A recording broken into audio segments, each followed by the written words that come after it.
Bonjour chers frères et sœurs, salut à tous ceux qui aiment l'histoire, une discipline qui juge ce que les hommes ont fait de bien comme ce qu'ils ont fait de mal. Et c'est une discipline qui permet aux hommes de se remémorer ce qui a été fait dans le passé par leurs ancêtres, par leurs anciens, pour ne pas répéter leurs erreurs et pour continuer à perpétuer ce qu'ils ont fait de bon. Voilà. Alors, aujourd'hui, je veux parler d'Nkwanta, notamment du royaume Nkwanta, appelé aussi Dua Yao Nkwanta. Alors, il faut dire que il est important de parler du royaume Dua Yao Nkwanta pour une raison simple. Parce que de nombreux Nkwanta ont participé à la création du royaume Bron-Djama. Et dans le Bron-Djama, dans le département actuel de Bondoukou, ils ont de nombreux villages. Je vais en citer quelques-uns. Vous avez le village de Kribio, Kribio Akonekro, Kribio Kessé, Kribio Dom, Kribio Akwenkro, pour ne citer que ceux-là. Alors, c'est leur leader Ndokoroko qui s'est allié à la famille royale Bron-Djama et avec ses sujets est venu participer à l'érection du royaume Bron-Djama. Alors, chez ces Nkwanta-là, la même tradition à propos des ancêtres qui sont descendus du ciel accouche chez les Nkwanta. C'est ce que les Nkwanta disent. Nos ancêtres sont descendus du ciel à l'aide d'une chaîne. Mais je vous ai dit que ceux qui disent cela sont nombreux. Et si vous êtes fidèles aux vidéos que j'ai eu déjà à faire, je vous ai dit que cela est lié à une migration que j'ai appelée la migration Akpafou, Ga, Krobu, Adele, Avatim. Et que ceux qui ont participé à cette migration-là, on les trouve au sein de différents groupes ethniques, en Côte d'Ivoire ici notamment. Ce sont les Nkadje du pays Abé, ce sont les Nkadje du pays Aché, ce sont les Baoulé Bomi, ce sont les Baoulé Nguin, ce sont les Baoulé Akroufoué,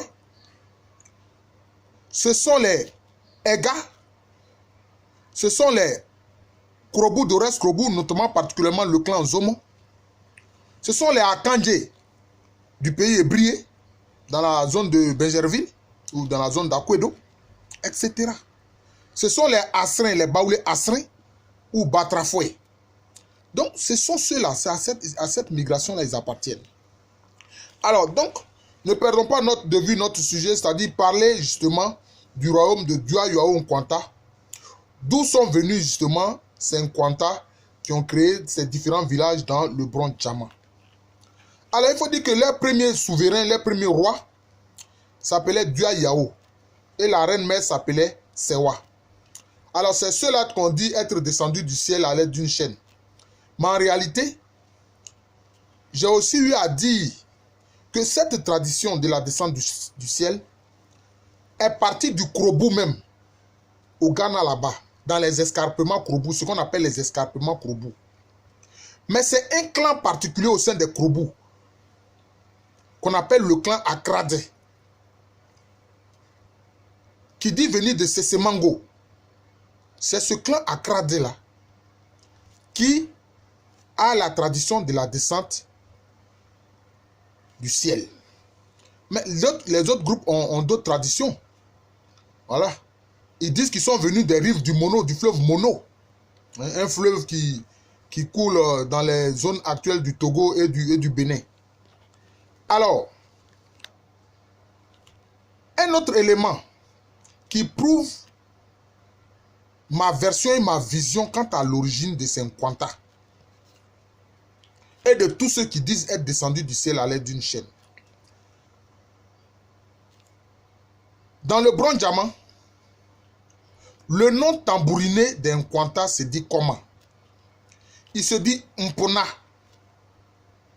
Le N désigne le pluriel dans les langues Aka en général. Quelquefois, c'est le N ou bien le M. Et Po ou Apo, c'est l'océan. Maintenant, le suffixe Na est désignatif du clan, comme on en trouve dans le cas de Asona, Agona, Aduana. Donc, Mpona, ce sont ceux qui sont de l'océan. Vous voyez? Donc, à partir déjà de leur nom tambouriné, on a une idée claire de leurs origines. Donc, ça veut dire qu'ils étaient sur les rives de l'océan. Voilà. Ils étaient sur les rives de l'océan. Voilà. Et ça, c'est d'autant plus clair que je vous ai dit que cette immigration que j'ai appelée Akpafou, Ga, Krobo, Adélé, Avatim vient de là. Les Gans d'Accra, ils sont au bord de l'océan. Les Adangbe, parce qu'il y avait des Adangbe dans cette migration-là, ils sont au bord de l'océan. Il y avait des Evé au sein de cette migration, ils sont de l'océan. Et puis maintenant, il y avait des groupes Gouan comme les Akpafou, bon, eux qui ne sont pas de l'océan, ils sont pas au bord de l'océan, mais eux, bon, ils étaient sur les rives de la Volta, dans les plaines de la Volta. Donc voilà comment il faut comprendre la chose.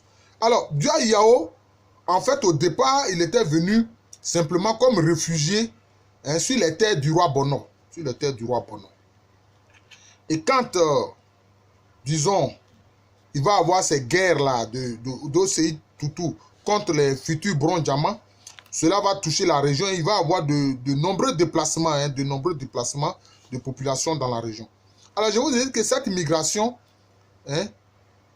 Akpafou, Ga, Krobo, Adélé, Avatim, à laquelle en fait appartiennent les Nkwanta, est due à l'expansion du grand royaume Akwamou, qui a participé malheureusement à la traite négrière et qui s'est développé entre 1660 et 1660, disons 1680. Et c'est ça qui a provoqué cette migration-là.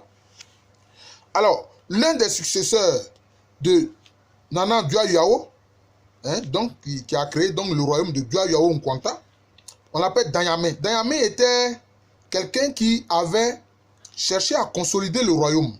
C'est pour ça qu'il a appelé sa capitale Abankesiemu, c'est-à-dire dans le royaume, dans le gouvernement puissant. Voilà, dans le gouvernement puissant. Si on veut traduire ça littéralement, c'est ce que ça veut dire, dans le gouvernement puissant. Ou alors, le mieux, on pourrait dire au sein du gouvernement puissant. Au sein du gouvernement puissant. Alors, par exemple, les traditions de Takiman se souviennent qu'en fait, c'est Nkwanta qui sont venus là. Ils étaient dirigés par un clan qui appartenait au matriclan Kona, pour ne pas dire Kona Sokore. Voilà, Kona Sokore. Et dans le Nkwanta, il y a beaucoup de futurs bronze diamants, ou donc d'ex-Akwamou qui se sont réfugiés là-bas, qui se sont installés.